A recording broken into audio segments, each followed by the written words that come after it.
What's going on, everyone? Welcome to the Wednesday, December 3rd edition of the Ship My Money Show. I'm your host, Adam Scherer. You can follow me on Twitter at ShipMyMoney DFS. 9-game NBA slate tonight. All the games starting between 7 p.m. and 8:30 p.m. So that's nice. Not too much late swapping, hopefully, that we need to do. $5 100K to first tournament on DraftKings. That looks really nice. Always enjoy when they throw those out. Obviously, mega lottery, not likely to win it, but it's fun to dream. So going to talk about how I'd be attacking that tournament or large field tournaments in general on DraftKings if the slate started right now. Obviously, a lot of moving parts, plenty of questionable players on the slate, moving parts with ownership and all of that as well. But going to talk through each game, going game by game. Reminder that the Run the Sims Discord, which is linked below, is free. You can jump in there. The projections that you see on the screen are still free. We're still working on these. So for now, more or less in beta, you can use them however you want. They're free. So check out Discord, check out the projections, all of that. Going to go through game by game. We have, I already mentioned 9 games. Starting with the Nuggets taking on the Pacers in Indiana. About a 120 total for the Nuggets, about 116 for the Pacers, if I can find the game. For Denver, as far as the injury report goes, we have a Q tag on Jamal Murray. That obviously matters a lot. Nikola Jokic is probable. Aaron Gordon out. Christian Brown out. Julian Strawther out. But we do obviously need to pay attention to the Q tag on Murray. If he is out, you should see the ball in, obviously, Nikola Jokic's hands even more. You see the assist percentage go up for him. Probably some more Bruce Brown as far as playmaking goes. But we will obviously need the injury report there or a final update. But it is the first game of the night, so don't need to worry about guessing at it too much because we will find out. So this is a game that right now, or a team right now rather, with the Nuggets, doesn't have too much ownership. It could obviously change. Like if Murray gets ruled out, the projections will go up at least a little bit on several of his teammates. If you get a ton of guys ruled out elsewhere on the slate and more value opens up, maybe Nikola Jokic starts to look better. But as is, there's not too much ownership coming into this team. I am getting a little bit over the field on some of it.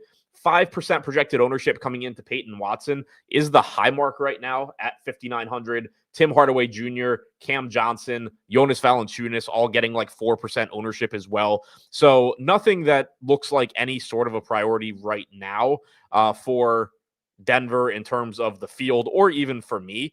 But I am around 2x on Peyton Watson, on Hardaway. I have 12% Cam Johnson. That's my highest owned guy from the Nuggets right now.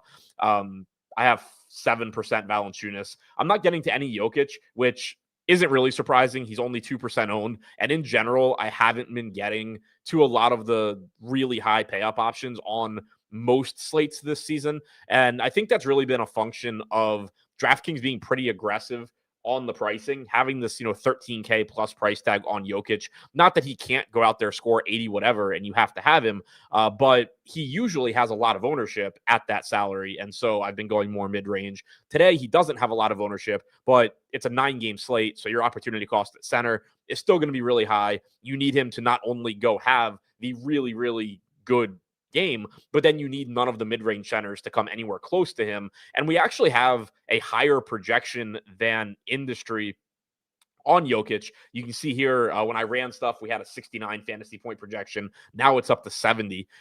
We have a very high projection on Jokic, and he's still not showing up in my lineups. So that's, it's fine. If Jokic scores 100, Jokic scores 100. But he is somebody that I think we would need stuff to open up elsewhere from a value standpoint for him to be particularly interesting.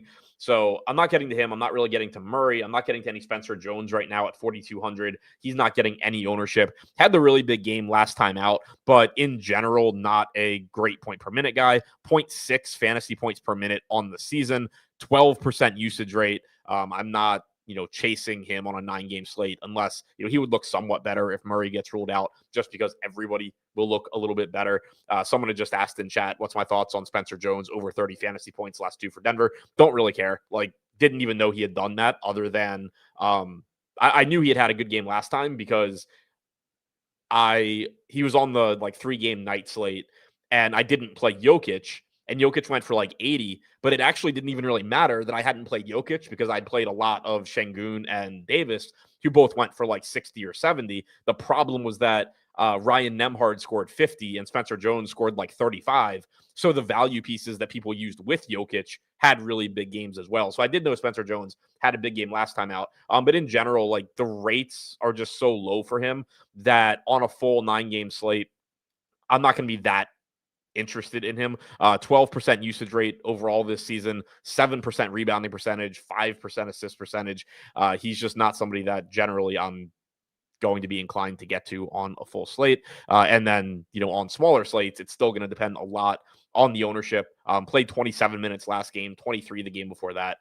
Joe Val, clearly not somebody that you're thrilled to get to, but he is at least a good point per minute guy at 3,800. If Jokic were to somehow get in foul trouble or something, you're getting more minutes for Joe Val. But overall, just a team that is secondary options at best right now.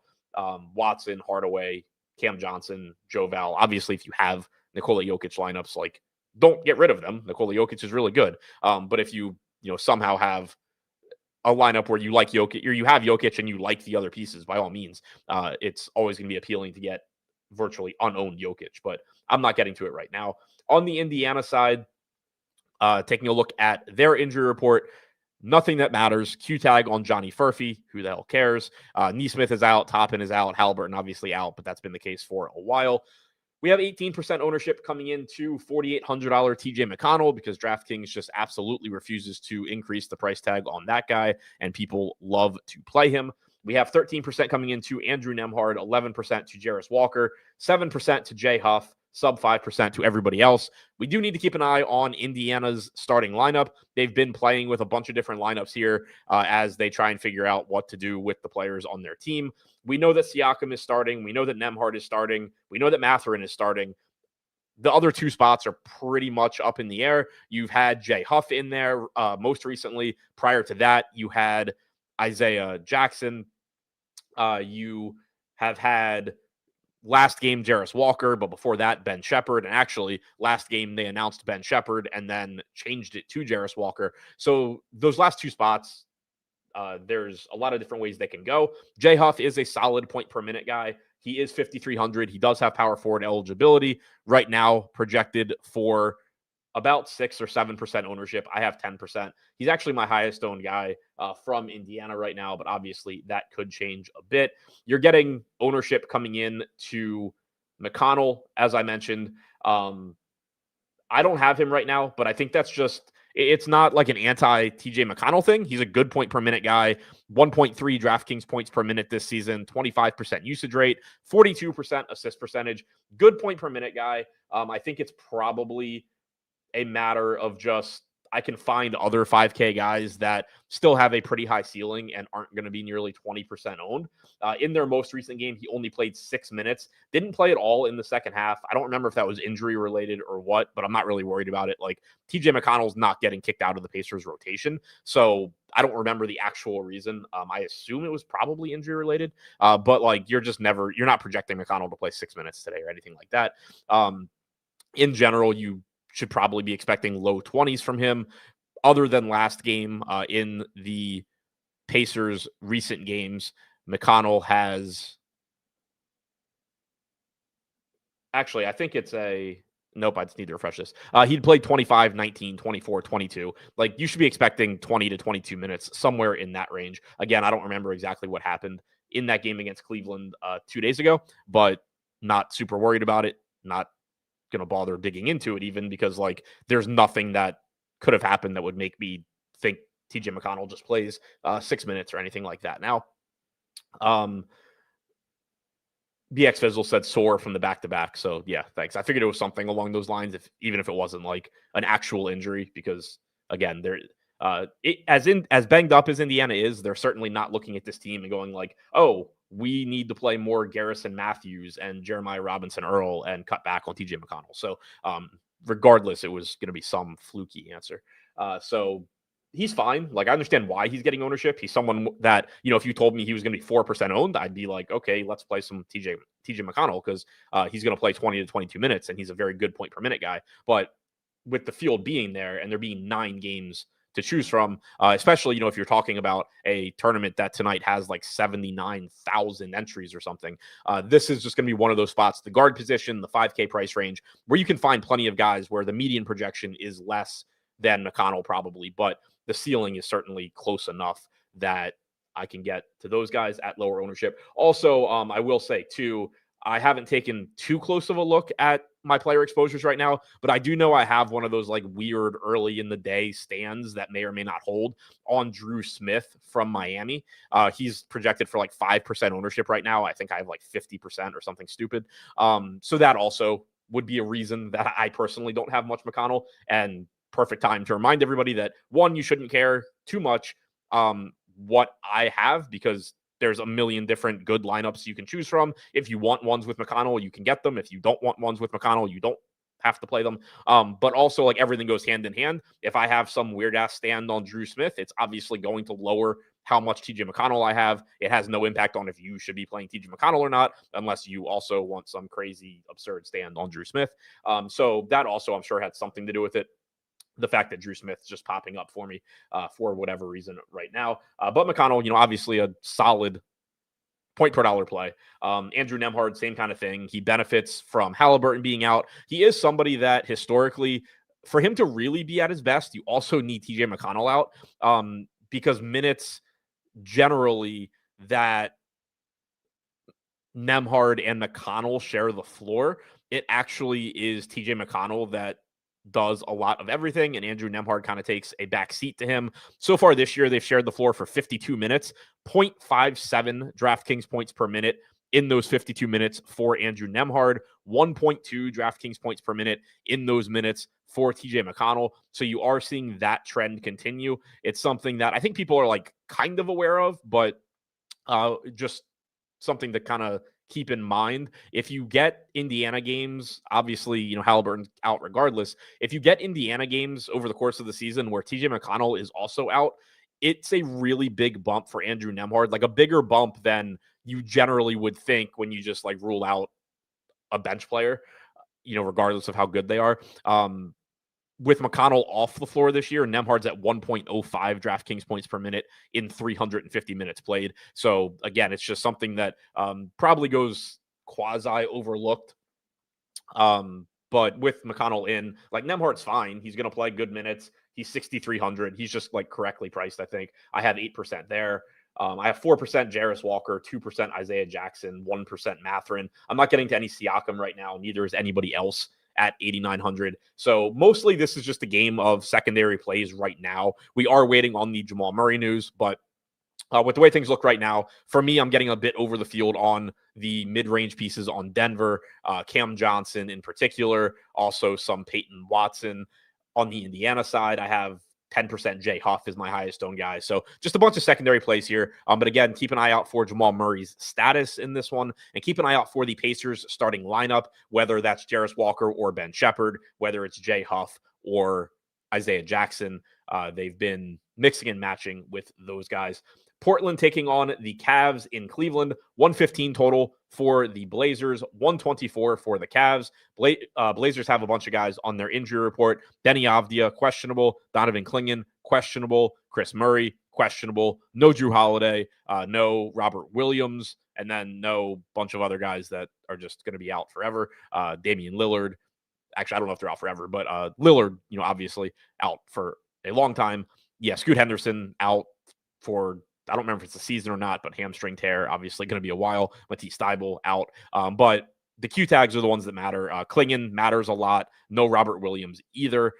Avdia obviously matters a lot. He is a high usage guy, high assist guy, high rebound guy.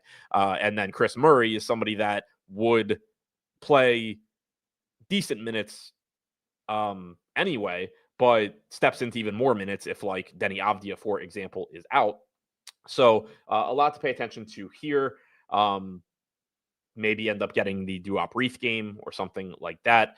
So we'll see. Obviously, a lot to keep an eye on there. But for now, with the Q tags projected in, I am actually still getting to this team, and so is the field to some extent. Tamani Kamara getting 24% ownership. Jeremy Grant getting 20%. 19% coming into Caleb Love at 4K. He's another, decent value piece that people are getting to right now because there's just not a ton of value that people are going to love at the moment. And then you have like 10% ownership coming into Avdia, 5% or so coming into Shadon Sharp. I'm getting the 28% Kamara. I'm getting the 26% Grant. So I am in line with the field there. I am getting to them. Kamara at 5,300 just looks pretty solid. He's the kind of guy that you just get to on slates where you don't have tons of injuries or unexpected injuries that open up, your $3,500 or 4K quote unquote can't miss value. Kamara ends up kind of being that guy where he's going to play mid 30s minutes. He's a solid enough point per minute guy, and he just fits nicely into lineups as a pretty cheap option at small forward. The more that you get other value opening up, sometimes you start to lose Kamara because then you can play, a 4K whoever from whatever team ends up with a bunch of injuries and then get to, the 9K, 10K range, whatever it may be. In this case, though, we also have injury news on his team. If you rule out Avdia, it's not like it's going to make Kamara look worse outside of making it even more likely that the Cavs just, wipe the floor with the Blazers and nobody's playing the fourth quarter. Like the chances of that obviously increase if Avdia is out and if Klingon's out, etc. But overall this year, 0.8 DraftKings points per minute for Toumani Kamara. So he's kind of just that guy where if everybody's healthy, you're playing him because you have clicked, 7 guys that you really like into your lineup. You have 5,300 left and you're like, yeah, whatever, this guy's going to play 35 minutes. Let's click on him. You're not so much saying like, oh, I think Toumani Kamara is a great fantasy play. It's just he lets me get the stuff that I actually do want. I want to take a look at what his rates do if you take Deni Avdia off the floor. So overall this season, 16.5% usage rate for Kamara, 9% rebounding percentage, 11% assist percentage. So if we take Deni Avdia off of the floor, I actually don't even really have an opinion on what I expect these rates to do. I could see it going either way, where like Kamara gets a bump or it all just gets funneled to like Sharp and Jeremy Grant. So 124 minutes for Kamara with no Avdia on the floor. His usage rate is 17%. His assist percentage is 10%. His rebounding percentage is 10%. So you get a little bit of a bump in rebounding percentage. His DK points per minute go from 0.8 to 0.9. But he's not somebody that takes on a huge workload offensively or anything like that, which isn't super surprising. Shadon Sharp in 135 minutes without Deni Avdia this year has a 41% usage rate, 1.08 DraftKings points per minute. So like he's been inefficient, but the guy is chucking. Jeremy Grant's at 25%. Holiday isn't playing today, but he's at 27%. So those are the guys that like you see get the bump. Caleb Love has a 23% usage rate without Avdia as well. So keep that in mind, for Sharp in particular. Just going to be Shadon Sharp trying to score 50. Whether or not he does is an entirely different question, especially in the matchup against Cleveland. But Jeremy Grant, 20% owned. I have 26% at 6,100. Again, I think that's just a little bit cheap for Jeremy Grant. 1.03 DraftKings points per minute on the season. And you would expect increased opportunities. Again, whether or not he converts those opportunities is an entirely different question, but increased opportunities to if Avdia were to miss. But even with Avdia projected in, Jeremy Grant looks like a guy I want to get to. And then even with Avdia projected in, I'm getting to some shade on Sharp right now at 6,400. I think that the ceiling is high for him on a slate where right now, at least, it's not looking superstars and scrubby. You're looking at some mid-range guys. And right now, only 5% projected ownership there. Overall this season, 32% usage rate for Sharp. 1.17 DraftKings points per minute.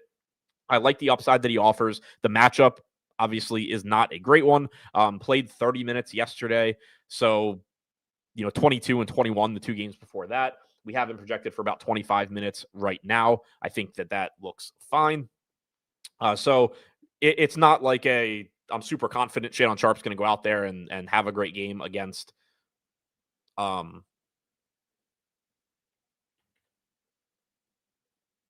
Cavs or anything like that. I think I just lost my screen. Yeah. So let me get that back. But I do like, just the fact that Shadon Sharp's going to chuck. And obviously if there we go. If Avdi is out, he's going to chuck even more. So I think he's an interesting tournament play if the ownership is low. Ownership will come up if Avdia is out, but so will his projection. And then Denny Avdia himself, 9,400, 9% ownership. I have 13%. Talked about it yesterday. He didn't beat out Tyrese Maxey yesterday. But he still had a good game. He had like 57 fantasy points. Maxey had 61 in 3/4 or something like that. Didn't play the fourth, if I remember correctly. But 1.36 DraftKings points per minute for Avdia this year, 29% usage rate, but also 28% assist percentage, 11% rebounding percentage. I want to see what happens to the assist percentage if we take Drew Holiday off as well. You could see a bump there. I'm not sure. But one way or the other, Avdia has really taken a step up as a fantasy producer. You go back to his time, you're seeing basically what he's always been, but like on steroids. You go back to his time even with the Wizards, and then once he came over to Portland, he was always kind of an appealing fantasy play because he would do some of everything. He wasn't your like highest usage guy. He wasn't your number one playmaker. He wasn't your number one rebounder, but he did enough that when he was getting consistent minutes, he'd be a solid fantasy guy. Now he is like your number one or 1A in every category, basically. Without Avdia or without Holiday on the floor, he goes up to a 36.5% assist percentage, 30% usage rate, 12% rebounding percentage. So you've seen him just like continue to contribute in every category. But now, instead of being a secondary contributor in every category, he's just the guy in every category. And there's, still some sticker shock on seeing Denny Avdia at 9,400, but completely warranted based on what we've seen him do this year and how, the role he's been able to have with Portland. So, not an ideal matchup, but still a very high ceiling. Klingon, 6,200, 2% ownership. I have 2%. There's going to be plenty of mid-range centers you can get to if you want to. Caleb Love's getting 19% ownership. I have 3% right now. He's the same thing, basically as TJ McConnell, where that weird Drew Smith stand is costing me some Caleb Love. I think that he looks fine as a value play.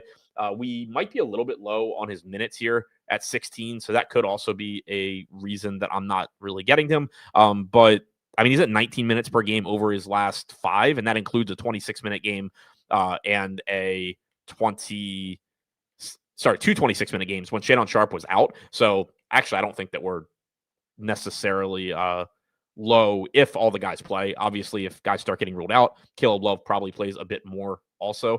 But for the season, Love at 0.9 DraftKings points per minute. It's just a matter of how many minutes does he end up getting. I think 16 is actually a pretty good projection if Avdia is in. But if Avdia is out and Murray is out, like you do start getting more minutes potentially for Caleb Love. But as is right now, if you're going to get an 18% ownership projection to a guy that plays 16 minutes, give or take, I think I can find that elsewhere.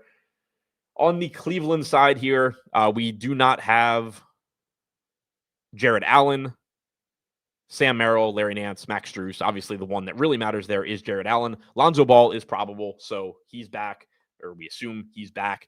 You're not getting too much ownership coming into the Cavs.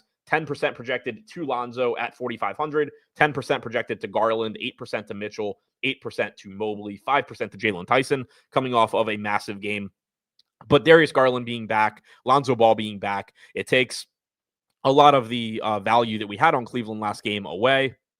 You're not going to be interested in Porter. It's going to make the projection on Donovan Mitchell come down a little bit. It's going to make the projection on Jalen Tyson and Evan Mobley come down at least a little bit, though Mobley will still be getting minutes at the 5, which are productive. You can see increased rebounding from him with no Jared Allen, which is nice, but nothing looking like a true priority for the field here. Just a bunch of guys where, if they land in your lineup, great. You're never going to be upset about having Darius Garland or Donovan Mitchell or Evan Mobley, etc. For me, I am getting a little bit of a stand here on Mobley. 8% projected ownership. I have 17% at $8,700. I don't have any problem with that. And I like it more. I'll like it even more if Klingon were to miss this game and you get Evan Mobley against a front court of Duop Reith and I don't remember how to pronounce his name, but the other guy that'll play Hansen Yang or whatever his name is. I don't remember the order or the pronunciation there, honestly. But getting Klingon off the boards there, I would be perfectly fine with for Evan Mobley. But one way or the other, Mobley, I think, if he's going to be sub 10% owned, I don't have any issue getting to him. I do like the additional rebounding upside without, now that he's not sharing the front court with Jared Allen. So I do like that. I do think he's a solid tournament play. especially if other value doesn't really open up and it just remains difficult to get to 10K plus guys. Getting to Evan Mobley at power forward is nice. I also have 13% Darius Garland at 6,800. Just a guard that can score. Not somebody that I think is like super underpriced or anything like that, but sub 7K Darius Garland, I don't mind. I have 7% a piece on Tyson and Mitchell. I have 5% on Lonzo. So I am mostly treating the Cavs as a secondary team like the field is. I just have a little bit of a stand right now on Evan Mobley, and I'm perfectly fine with that.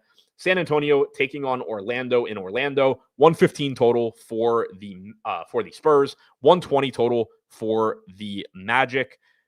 On the injury report, we have nothing relevant for the Magic. Banchero's still out. Franz Wagner is available. For the Spurs, Castle and Wemby remain out. No Q tags. So clean game as far as injuries go.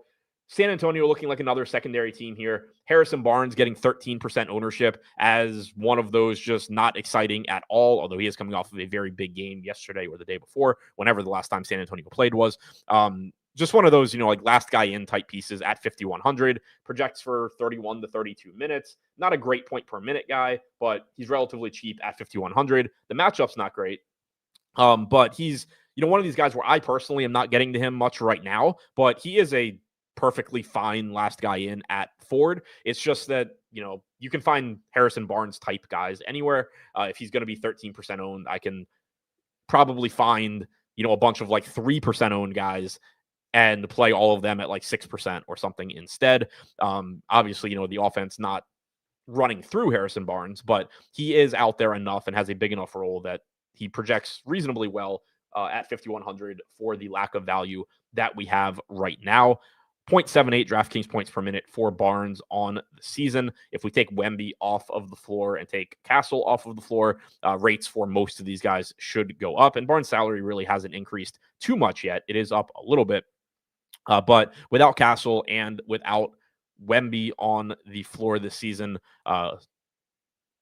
there we go. Barnes up to 0.87 DraftKings points per minute. So you do get a bump. 20% usage rate. Devin Vassell, 1 fantasy point per minute without either of them on the floor. 22.5% usage rate. De'Aaron Fox, 1.38 DraftKings points per minute. I mentioned it yesterday or Monday, whichever it was. Keldon Johnson's rebounding rate without Wemby in particular, 18% rebound percentage is actually the highest on the team without Wembanyama or Castle on the floor. Again, obviously Wemby's absence being the one driving that, but Luke Cornett, 11.5% rebound percentage compared to Keldon at 18%.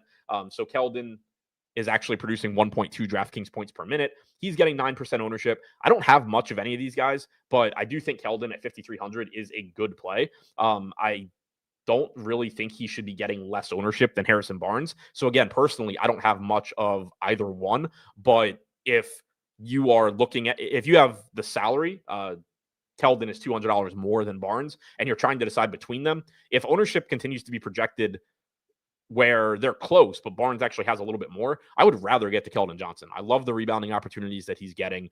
He's somebody, that obviously can go out there and score as well. He has a 20.5% usage rate, which is a point higher than Harrison Barnes too. So I do like Keldon Johnson here, even though he's not in my lineups right now.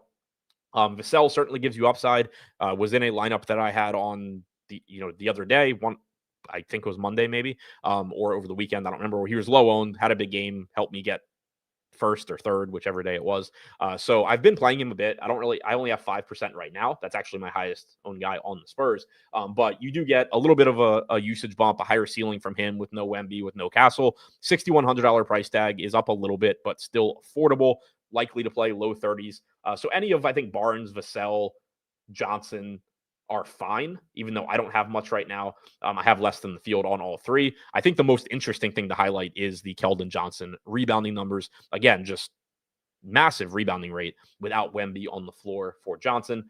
On the Orlando side, a team that just has way too many good players. Goga Bitadze getting 21% ownership at 3,500. Anthony Black getting 16% at 5,500. Jalen Suggs getting 11% at 7,200. Bane getting 9% at 7,800. Wendell Carter getting 7% at 5,700. This is a very good and a very deep Orlando team.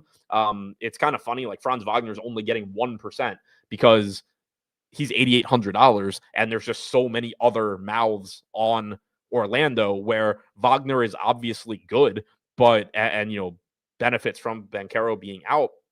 But you can get Suggs for cheaper. You can get Bane for cheaper if you're looking for guys that score. You can get, Wendell Carter still very cheap as a sub 6K center option playing around 30 minutes or so. His backup, Batadze, like you're getting 48 minutes roughly from Batadze and Carter, and they're both too cheap. Batadze 3,500 projects close to 6x in just a backup role, and that's ignoring that any game Wendell Carter gets in foul trouble, Goga's going to get more minutes, or Wendell Carter just plays like shit and Goga plays well for whatever reason. Not that is, super likely to happen. It's not going to happen on average, but it'll happen more than 0 times where even if it's not Carter playing poorly, where, the second unit just gets hot and gets a couple extra minutes, like just the median projection on Goga is good for a $3,500 price tag. Now, that being said, he's projected for 20% ownership. I have 5% right now. Part of that is probably the weird Drew Smith thing, but part of it too is Goga is a center. And I make this point a lot where, in general, especially again, when you're talking 79, 80,000 entry tournaments, like there's always the opportunity cost component where a roster spot costs you something. And it's not as simple as saying, oh, this guy was 3,500. He scored 23 fantasy points. Great. If you play somebody that scores 23 fantasy points, more often than not, that lineup is drawing dead. I don't care if there were 3K, 3,500, 4K, doesn't matter. If you used a roster spot on somebody that scores 20, 22, 23 fantasy points, often, not always, but often that lineup is just not going to win you anything. That is even more true when you're talking about a center and a 9-game slate. If Goga, hits his, let's say his median projection, we have him at 18.2. Let's say he scores 22 fantasy points. So he exceeds his median projection. You get the nice fire emoji on DraftKings. You feel really good every time you look at the lineup. On a 9-game slate, there's going to be centers that score 40, 45, 50 fantasy points. So you're giving up, even if they're not, 8x or whatever 22 fantasy points would be for Goga, it's like 7.1, something like that. Even if they're like 6.2x, 45 fantasy points, 50 fantasy points, you need to make up that 30 fantasy point gap somewhere. And on a 9-game slate, there's probably also going to be just cheap guys that score more than, or at least in line with like 22 fantasy points, if not more. So, there is, the real opportunity cost thing. When you get the backup center getting that kind of ownership, I do tend to just find other ways to go. One way that I've already pointed out is that Joval, who is the exact same play, well, not the exact same play. Nikola Jokic is obviously going to play more minutes on average than Wendell Carter. Nikola Jokic is much less likely to find himself randomly sitting on the bench for extended periods than Wendell Carter. So they're not the exact same play, but you have Joval, who's the backup center, and that is his very clear role, just like Goga. Again, the starters' minutes are more volatile for Carter than they are for Jokic. So not the exact same play. But in terms of like range of outcomes, Joval is going to beat Goga a relatively high percentage of the time. So that's a spot you can go to where he's getting 4% ownership. I have like 8%. And then there's just going to be plenty of other ways you can approach it, whether that is, you play mid-range centers and you just punt value somewhere else and hope for the best. Like there's a lot of different ways you can go. Ted pointed out Sharp. Yeah, they're on Sharp. Same kind of thing. Backing up Nick Claxton. So there's both. There's like direct pivots you can find to Goga, and then there's just different roster construction where you play higher upside mid-range centers. I talked about it a lot yesterday where, obviously Bagley and Vukcevic were much better plays yesterday than even Goga is today because you had Alex Sarr out. But you could build lineups yesterday where, you played one or even none of the Washington value. You hope that they scored 25 fantasy points, and then you just have like Rudy Gobert plus, whoever. Zubac. I don't remember who played yesterday, but like, Gobert, Zubats, whoever was in that mid-range at center. And you just hope that they go for like 45 when the cheap guys go for 25. So there's a lot of different ways that you can handle that. Anthony Black has been fantastic and very, very clearly earned more playing time. He's been coming off the bench still, but closing 0.92 DraftKings points per minute overall for him this season. If I take Paolo off the floor, probably goes up a little bit, but either way, 0.92 DraftKings points per minute is solid. He has played in their most recent games, 34, 32, 28. And the 28 was a game that Suggs got hurt, but 34 and 32 in games where Suggs was in. Tristan Da Silva's played 21 in each of the last two games. So Desmond Bane's played 34 and 39. So it's not like Anthony Black has gotten 32 and 34 minutes at the expense of someone who is obviously going to play more minutes than him. He's a closer for this team more often than not. He has earned that. He's still only $5,500. He's getting 16% ownership. I have 3%. Again, partly probably the weird Drew Smith thing. But then also, again, just there's a lot of guards you can play on a 9-game slate. There's going to be a lot of 5 to 6K guys that are decent plays that are going to be low owned on a 9-game slate. All of that being said, Anthony Black is cheap. He's a good play. He's a good value. He's a good fantasy producer. You do always run the risk of there's a lot of mouths to feed on this team. Franz Wagner is clearly an offensive force here. Wendell Carter will have some games where he's more offensive minded than others. Desmond Bane will have some games that he takes over. Bane even talked about this in his post-game interview after their win last game, where he said, basically, we're just a team where you're going to have a different guy every single night that can go out there and win the game. So you will have some games where Anthony Black just kind of disappears, but he'll get you some defensive stats as well. And you're going to have some games where Anthony Black gets hot and, has a bigger offensive role than expected. So I do think Anthony Black's a good play, even though I don't have tons of him right now. Jalen Suggs, 7,200. He is getting expensive, but it has been warranted. Without Banchero on the floor this season, 1.21 DraftKings points per minute for Suggs, 24.5% usage rate, 27% assist percentage. He gets a lot of defensive stats, 3.5% block percentage and steal percentage. So obviously that's really good. And one thing that is nice when you have a team like this where offensive production is going to vary from game to game based on matchup and who is hot, who has hot hand, etc. When you can get fantasy points that don't have anything to do with scoring, it's obviously really nice. And you do get some extra volatility too, where you just get volatility from game to game in defensive stats. You can have a game where Jalen Suggs just gets 6 or 7 combined steals and blocks and 14, 16 points that way. So Suggs, has earned that salary. Desmond Bane at 7,800 without Banchero on the floor, 1.14 DraftKings points per minute, 26.5% usage rate is the second highest behind Wagner, 21% assist percentage is the second highest behind Suggs, 8% rebounding percentage is decent as well. So, again, I think the pricing is pretty much correct on Bane, but a little bit more volatility here than maybe your average secondary scorer, just because Franz Wagner is the one, but he's not a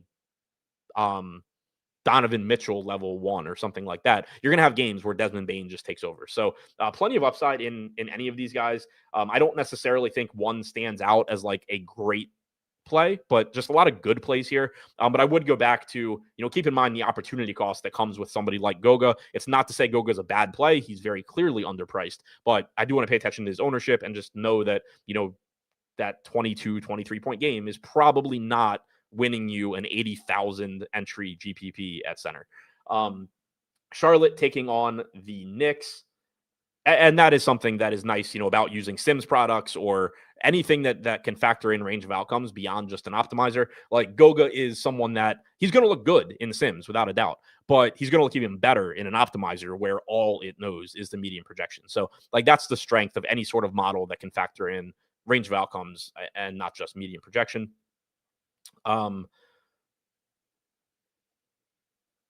Chat talking about Wolf and Sharp. Yeah, he's talking Dayron Sharp, not Shaden Sharp. Shaden Sharp is not the same play as Goga, or price range, or position, or anything else. But yeah, Dayron Sharp and Danny Wolf is the conversation, to clear that up. Moving on to the Hornets playing the Knicks. Hornets are about 6-point dogs, 114 total for Charlotte, about 120 for the Knicks. For the Hornets, probable tag on LaMelo. Nobody questionable. Brandon Miller is out in whatever the hell's going on there. Wasn't on the injury report the other day and then just gets ruled out for injury management. Now he's out with a left shoulder issue. So don't really know what's going on there, but he's out. Don't have to worry about it. On the Knicks side, nobody questionable. Anunoby is out. Mitchell Robinson is out. Landry Shamet is out. Kevin McCullough, is questionable. Don't want to disrespect him, but he doesn't matter at all. For the Hornets here, you have another team that's just secondary plays. 10% ownership coming in the Con Kneppel is the high mark. 5% across the board to Kalkbrenner, LaMelo, Diabate, Sexton.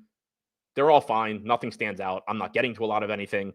They're pretty much just what they've been all season long. Brandon Miller being out matters in that Brandon Miller is a relatively high usage guy, but it doesn't matter a ton in that Brandon Miller has missed most of the season. I think he's played like 6 games. So you already have him being out baked into the rates and production for the Hornets. I have 5% Con Kneppel. I have 4% Bridges. I have 3% Sexton and LaMelo. I don't really have anything super interesting to say here. This is another team where you will see, a different guy step up relatively because it's the Hornets, but a different guy step up, from night to night. Sometimes it's Kneppel getting hot. Sometimes you get the Miles Bridges 5 threes and 13 rebound games. For the season, 1.08 DraftKings points per minute for Bridges, 0.97 for Kneppel, 1.03 for Sexton, who has a 26% usage rate. LaMelo is the only guy that really stands out in terms of point per minute production, 1.45 DraftKings points per minute. Doesn't play as many minutes as you would like, though. Does have a ceiling at 8,500, and he is somebody that maybe does end up looking a little bit more useful on a slate where you're going a little bit more balanced than stars and scrubs. But overall, I don't really think there's priorities here for Charlotte. It's more so just mixing and matching the main pieces. On the Knicks side, pretty similar. 10% ownership coming into Brunson and Towns, 9% coming into Bridges, 2 to 3% coming into Clarkson, Hart, McBride. I have 11% Brunson, 15% Towns, 13% Bridges. Very similar to everything I just said about the Hornets, or even the Magic. You can click any of these guys and like them as quote unquote tournament plays because Josh Hart can go get a triple-double. Mikal Bridges can go knock down 7 threes and have his random game that I think he actually had yesterday, or whenever the last time he played was. Brunson obviously and Cat can have big games, but on average, they are just correctly priced and they have to share the ball with each other and nobody stands out as a great play. Cat being power forward eligible is nice. Bridges being small forward eligible is nice. But for right now, I have Cat, Bridges, and Brunson. I don't really have much of anybody else. And those are the 3 highest owned guys for the field also. Clippers taking on the Hawks. No Chris Paul. He got cut in the middle of the night. Great way to treat your franchise icon in his last season. So pretty interesting stuff going on there. The Clippers in general, pretty disappointing so far this season. We did get Kawhi randomly having a good game last time out, despite them getting destroyed. And it seemed like he wasn't even going to play past 2 minutes into the third quarter. But no Bradley Beal, no Bogdanovich, no Jones, obviously no Chris Paul. No Q tags here, though, for the Clippers. For the Hawks, no relevant Q tags. Caleb Houston's questionable, but doesn't really matter. We have no Kristaps Porzingis there, which has been the case. No Trae Young, which has been the case for even longer. So starting on the Clippers side, another just sort of secondary team that is just status quo with what they've been in a lot of recent games. 6% ownership coming into Harden, and then it drops down to 4% for Zubats, 3% for Dunn, 2% apiece for Leonard and Collins. I am a bit over the field on the Clippers. Just it's not, that any one of them stands out. I feel like a broken record at this point, but it's not that any one of them stands out. I think James Harden is great today. I think Kawhi is great today. It's more so okay, if nobody is going to play James Harden, I'll play more James Harden than that. If nobody is going to play $5,500 John Collins, I don't think John Collins is great. I just don't think there's a massive difference between John Collins and I'm trying to think if I've mentioned another. I don't think there's a big difference between John Collins and Harrison Barnes. And Harrison Barnes is getting 6 times the ownership. Okay, I'll play John Collins at a rate similar to what the field was doing with Harrison Barnes. That's basically what it is here. Zubats, I'm getting to 7%. He's 8K. He should be 8K. He's a good point per minute guy. On average, he's not going to score. He's just going to score what 8K guys should, but he is capable of getting 50 plus fantasy points at 3% ownership and just burying those Goga teams, for example. So, same kind of thing with Kawhi. I'm getting 6% at 2% owned. I don't think Kawhi stands out today, but in individual lineups, it's a nice piece to have where it's just okay, well, I'm being different by playing Kawhi Leonard, someone that can go score 50 fantasy points. Cool. So I'm over the field on Harden, Collins, Zoo, Kawhi, and Dunn. but my highest owned guy out of that group is Harden at 11%. So nothing that's making or breaking my night, or nothing that's breaking my night from the Clippers. Obviously, if Harden just goes for 80, that could make my night. So I do think it's a team that's just going a little bit under-owned in the aggregate right now. On the other side, for Atlanta, you are getting some ownership here. 21% coming into Nickeil Alexander-Walker at 6,900. 19% coming into Onyeka Okongwu at 7,500. 17% coming in to Jalen Johnson at 10,100. I am a bit under the field on all of those guys. And again, it's not that I think they're bad plays. It's just that I don't think they're that much different than other pieces. Jalen Johnson's been absolutely fantastic this year. You've seen him take on a bigger playmaking role without Trae Young. The offense is really running through him. It looked like he was going to disappoint the other night on the second half of the back-to-back after the double overtime game on the final leg of a 3 and 4. And then he's ended up getting there anyway, scored 57 fantasy points or something. He's been exceptional this year. That being said, we don't have a ton of value that we like. He is getting 17% ownership, which on the one hand, it is a 9-game slate. Ownership doesn't matter quite as much because there's a bunch of different ways you can go. But at the same time, you don't have a lot of clear-cut value. So if you're gonna play Jalen Johnson, that's gonna push you even more towards, say, the Goga teams or the Caleb Love teams or whatever, and you're going to start playing really, really similar lineups to other people. So that is something to be aware of. But also, you just have Jalen Johnson projects as one of the highest scoring guys on the slate, but there's plenty of guys that reasonably can beat Jalen Johnson for a cheaper price tag. Same with, Onyeka Okongwu, 7,500. Yeah, he's a better play than 8K Zubats, but are you going to be surprised if Zubats scores more points than Onyeka Okongwu in a 1-game sample size? I'm certainly not. Same kind of thing for Alexander Walker at 6,900. He's earned that salary. He's been a good fantasy producer this year. 1.06 DraftKings points per minute, 25% usage rate. All of that is good.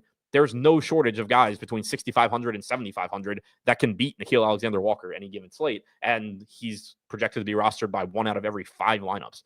So I have 11% of him. I still have him, just not at the same rate that the field does. Same kind of thing with Okongwu. I have him at 7%. I have basically as much Okongwu as I do Zubats tonight. I have no issue basically playing Onyeka Okongwu and Ivica Zubats at a very similar rate to what the field is playing them, but just saying I'm going to play equal amounts of both because in a 1-game sample, I think it's basically a toss-up between them, a slight advantage to Okongwu, but pretty much a toss-up between them. And the field thinks that Onyeka Okongwu is 6 times better than Zubats. So I'll split that.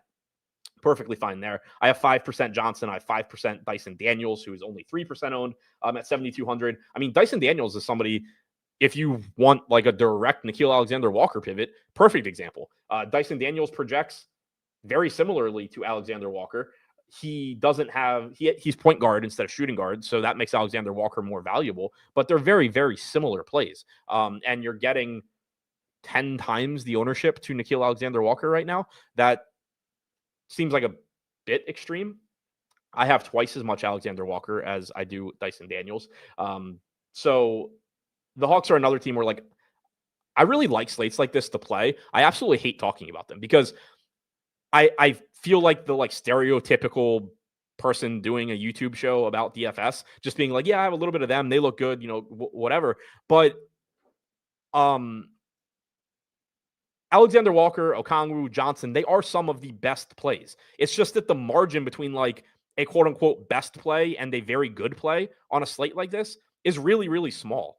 And so I end up saying, yeah, okay, I'm just going to hope that none of these guys go have a game that you have to have. And I'm going to mix in a good amount of these other guys that are a step or two behind them. Whereas, the slates that the best plays are just hands down, far and away better than everyone else, they're very easy to do content for. It's very easy for me to say yeah, this 80, Marvin Bagley yesterday.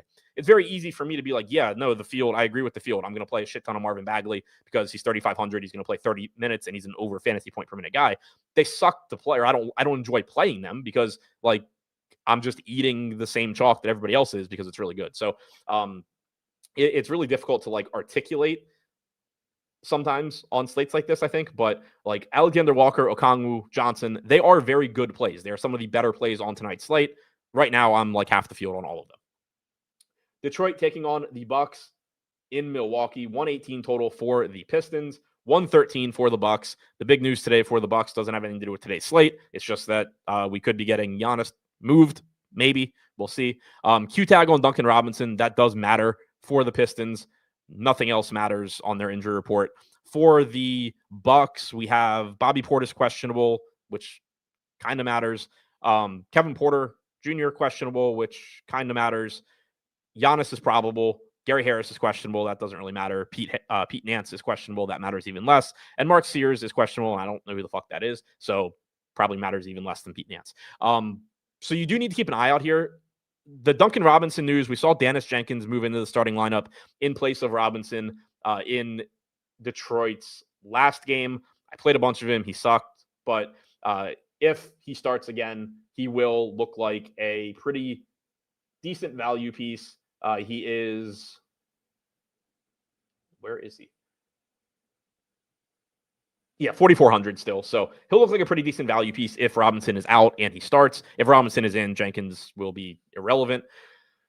You could also get Ronald Holland starting. He's 3,600. He's not as good a point per minute guy as Jenkins, but if he starts at 3,600, especially with the lack of value that we have right now, he would be somebody that, you at least have to consider getting a decent amount of. If they were to go big and go with Isaiah Stewart, starting in place of Duncan Robinson at 5,200, that would be a pretty nice value as well, I think. Obviously it would be a playing time bump if he were to start. So we do need to keep an eye on Duncan Robinson news, in or out, and then also who actually starts in his place. On the Bucks side, it's kind of gross too, where if Kevin Porter is out, it's a small bump probably for Ryan Rollins in terms of opportunities, but you would get either Kuzma, I think either Kuzma or Gary Trent moving into the starting lineup, and neither of them are going to be super appealing one way or the other. Neither of them are, great fantasy producers, especially when Giannis is playing. But Trent is 4,200. Kuzma is 5K. If you wanted to throw a dart at them, you could. Similarly, if Portis is out, you should expect more playing time for Kuzma. But on a 9-game slate, I don't know that I really care. Where it could actually be interesting is if Portis is out, maybe you get some more playing time for Miles Turner at 6K and probably no ownership. And I'm not really sure that you would actually see the ownership move much if Portis is out. So I do think that would be an interesting spot to maybe say we would actually see this a good amount with Turner with the Pacers, I think, if I remember correctly. It was either Turner with the Pacers when somebody was out, or I'm thinking of Brook Lopez last year when Portis would be out. You would get 38 minutes or something from Lopez. I don't remember exactly what I'm thinking of, but I know there was something either involving Miles Turner specifically or the Bucks center where the backup being out just led to more minutes. So you could see that here where, maybe Miles Turner just plays 36 minutes if Bobby Portis is out. And that's something that certainly nobody's going to project as the median. So it would add some volatility to Miles Turner, potentially give him some more upside if Bobby Portis were to miss. But question marks aside, with the way things are projected right now, 11% ownership coming in to Tobias Harris, $5,100, basically in that, Tamani Kamara, Harrison Barnes type role as a 5K or so forward. He looks fine. Obviously he's not getting the bulk of the rebounds. You have Jalen Duren out there. He's not a super high usage guy. You have Cade Cunningham, but at 5,100, he just projects as, last piece in. Jalen Duren, 7,900, very good rebounder, good point per minute guy, getting about 10% ownership. I only have 3%, but certainly a high upside guy. I think he does just kind of fall back into that bucket of I don't have any problem with Jalen Duren at 7,900, but explain to me why he's going to be 3 times as popular as Ivica Zubac, or 9 times as popular as Donovan Clingan or Miles Turner for less. So I think it's just probably, I think Duren looks fine, but I don't think he looks that much better than some other guys that are even lower owned that I can just throw in instead and still have a very high ceiling. Asar Thompson, 5,700, getting 5% ownership. Cade getting 2%, LeVert getting 2%. I have 3% of all of those guys. I do have 6% Jaden Ivey, which that almost definitely just ends up being something else by lock as we get more news. But I think that's probably at this point just like a, hey, all of this value sucks. And I don't think Jaden Ivey is a good play necessarily, but like you're probably getting 14, 15 minutes from him. But he's also, 1/20th the ownership of say Goga. So he's just like landing in a lineup here or there, but that probably just goes away by lock. On the Milwaukee side, no ownership coming in here. 5% coming into Kevin Porter, 4% coming into Giannis. If you get value opening up, then obviously Giannis starts to look better. He does look marginally better if Portis is out too, for the same reason I said about Miles Turner, that, maybe Giannis just plays a couple more minutes.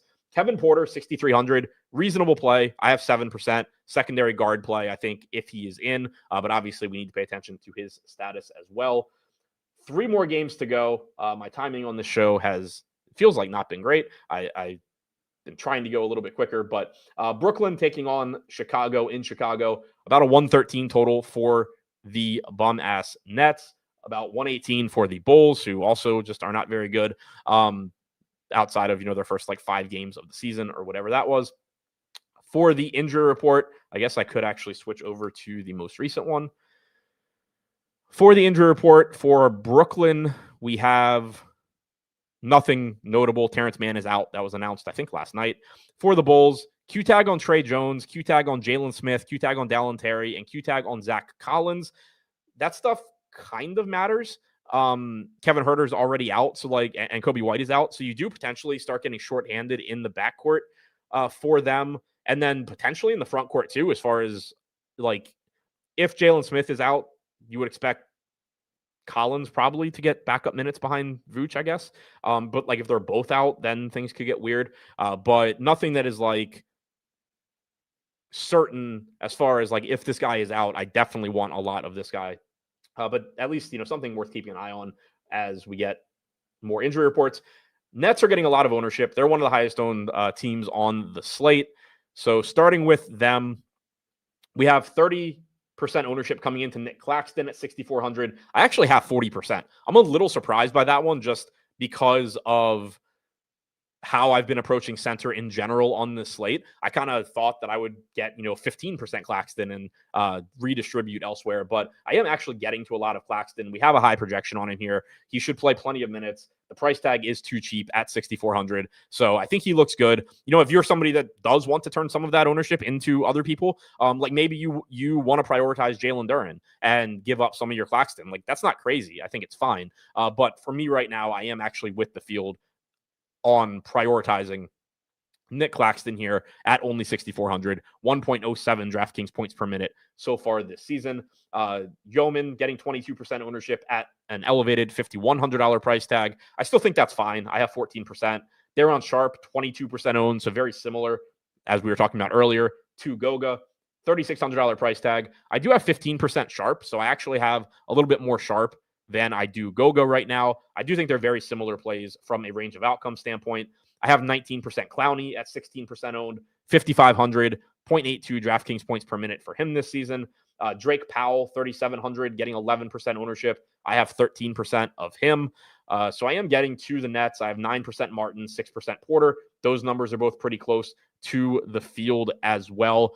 So getting to a lot of the Nets here. And I think that's fine. The Bulls are not a good team. They are a good matchup. Danny Wolf, his name to come up, 19 minutes last game, 30 minutes the game before. That was the game without Porter, so not reading into that too much. But Danny Wolf did play 19 minutes last game. You got 24 from Drake Powell. I'm not getting to Danny Wolf at 3,900. But if you wanted to throw him in and hope that he gets hot from 3, then by all means. But for me, I'm getting to Claxton, Yeoman, Sharp, Clowney, Powell, and then at least some Martin and Porter. Very, very similar to the field on the Nets. On the Bulls side, 14% ownership coming into Iota Sunmu at 5,800. 14% coming into Trey Jones right now. He did get that midday downgrade to questionable. If he is out, it does potentially open some stuff up in the backcourt for the Bulls. With Kobe White already being out, obviously Giddey is going to look good one way or the other.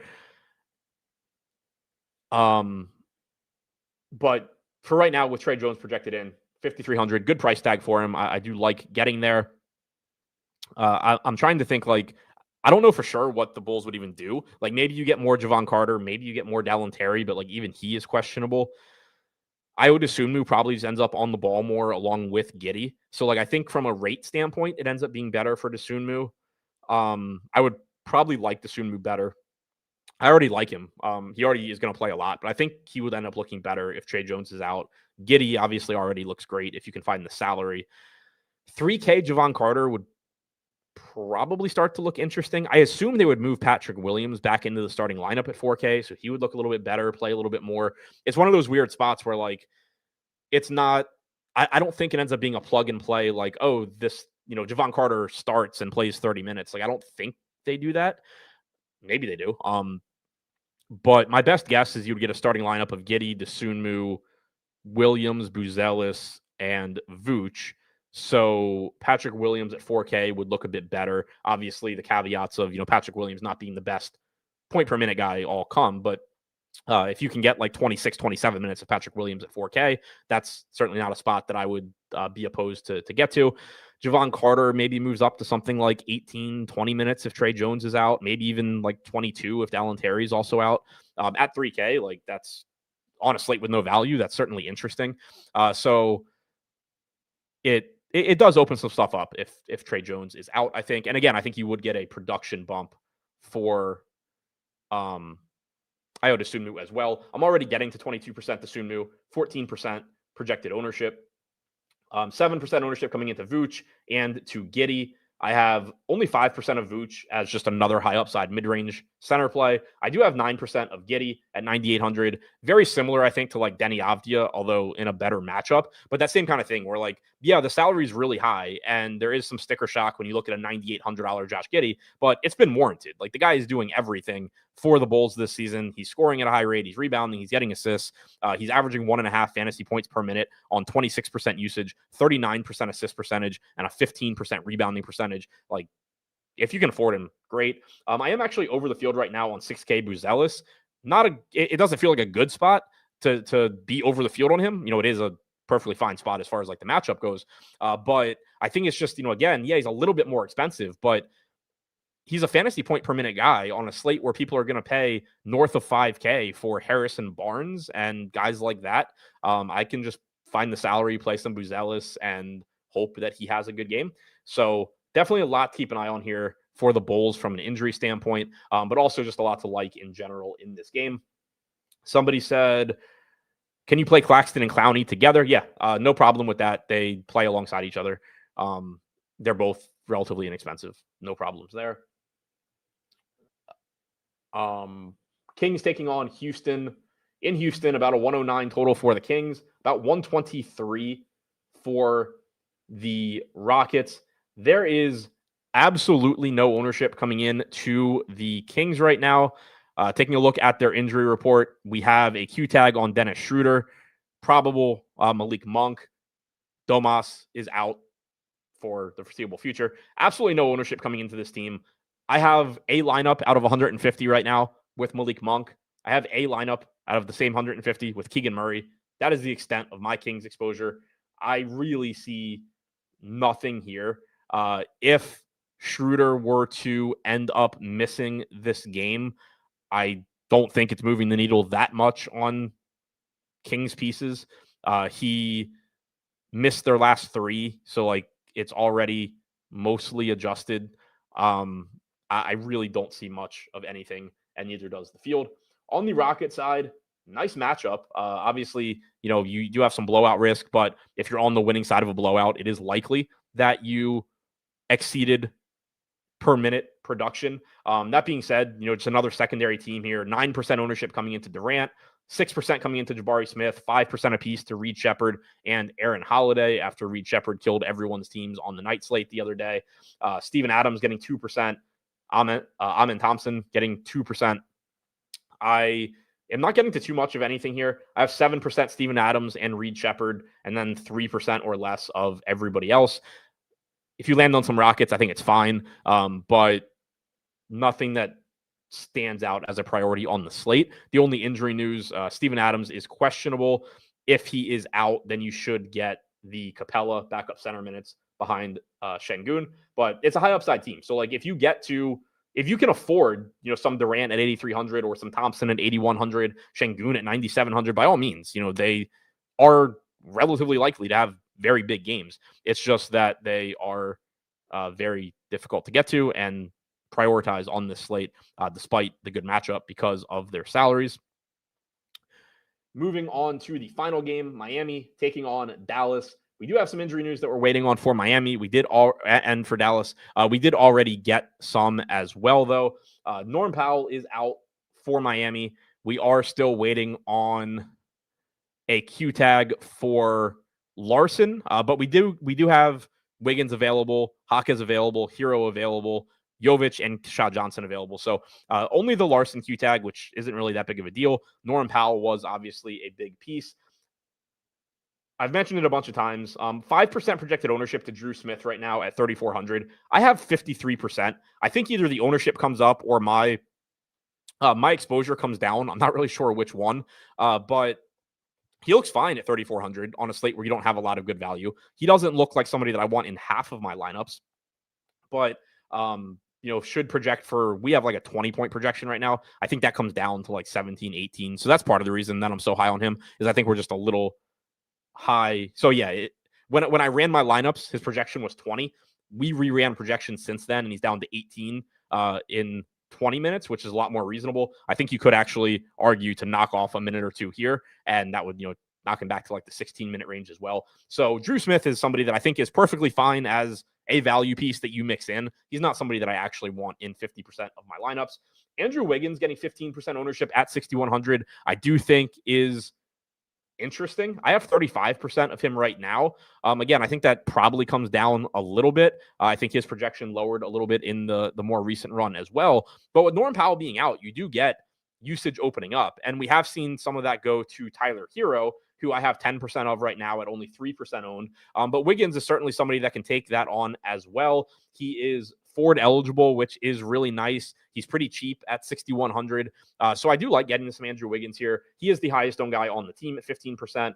But right now I'm a little bit above the field on that. I'm actually getting to some Jaime Jaquez, some Khalil Ware in addition to Hero. They're not getting any ownership. And so, again, I think that like by lock, I probably have less. But I do think it's a spot that potentially you can look to get to Miami guys at very, very little ownership and, take shots at relatively cheap, high upside guys. Khalil Ware did only play 16 minutes last game with Jaquez back. So again, I think that the minutes projection that I had when I ran stuff was a little bit too high. I still think the 24 minutes here is probably a little bit too high and will come down by a couple of minutes.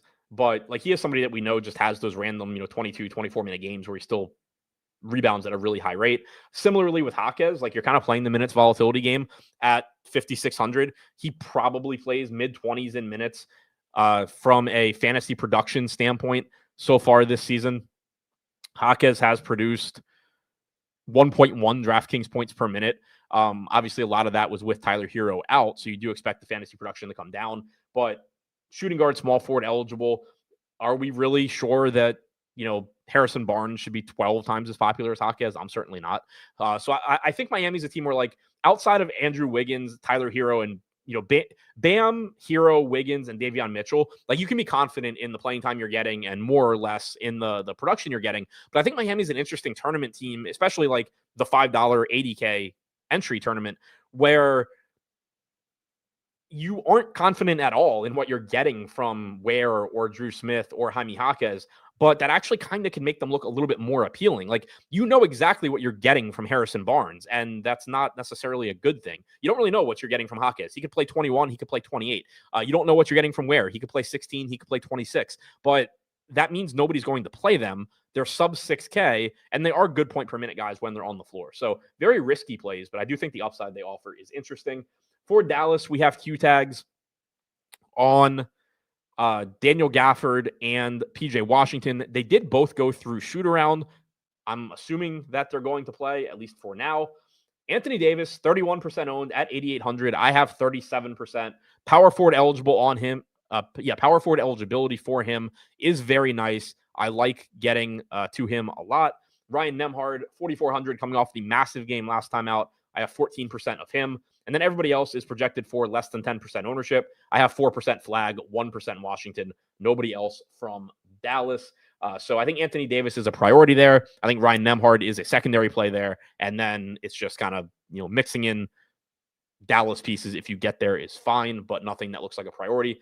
So to recap the priorities right now, and I'll do it by I'll kind of just try and do it by looking at ownership and then giving my thoughts if I think somebody is like too popular.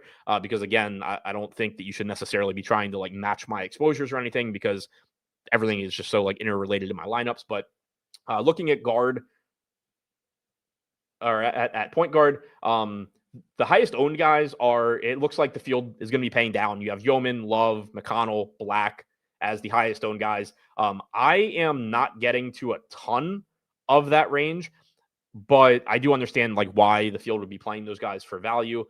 For me, my highest owned, again, I have Drew Smith, which is going to go away to some extent. And I probably will get to a little bit more of those guys. At shooting guard, Nickeil Alexander-Walker, more Caleb Love, Anthony Black showing up. I like Ayo Dosunmu quite a bit. I think he'll look better if Trey Jones is out. At the forward positions, Anthony Davis, Tamani Kamara, Jeremy Grant, getting a bunch of ownership. I'm fine with all of that. Jalen Johnson getting a lot of ownership. If you can pay up, he looks very good. I personally don't have a ton right now. Noah Clowney looks fine. I have a lot of Andrew Wiggins at the moment. At center, Goga's getting ownership for value. So is Daron Sharp. I think both of those are fine. Just keep in mind the opportunity cost that does come with the position. Nick Claxton looks like a priority at center. Onyeka Okongwu looks good. I like Zubats as an Okongwu pivot if you need one. That's all I have for you today. Don't forget, jump in the Discord for free. Use the projections for free. Link for both of those is in the description below. Also, all of our NFL stuff obviously is live. If you are looking for a place for NFL season, we do have Sims and everything over there for NFL, so you can check that out too. Thanks for checking out the show. Don't forget, thumbs up button, subscribe, all that stuff. See you back here tomorrow.